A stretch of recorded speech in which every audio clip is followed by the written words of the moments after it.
नमस्कार मंडळी, तू ही रे माझा मितवा या मालिकेच्या पुढील भागामध्ये आज आपण पाहणार आहोत की एकीकडे राकेश स्वतःशीच म्हणत असतो, सगळे हुकुमाचे पत्ते हातात ठेवूनच परत आलोय मी, आता मी सगळ्यांना नाचवणार.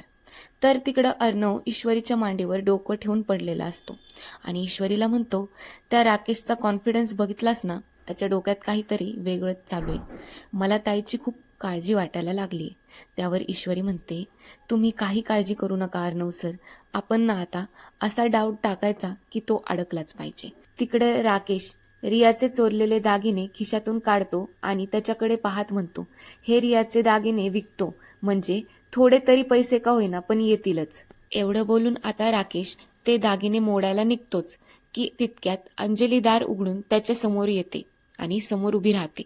आता तिला तिथं पाहून राकेश जरा घाबरतो आणि हात मागे करून दागिने लपवायचा प्रयत्न करतो. पण ते पाहून अंजली आता त्याला प्रश्न विचारते, अहो काय हे तुमच्या हातात, काय लपवताय तुम्ही माझ्यापासून?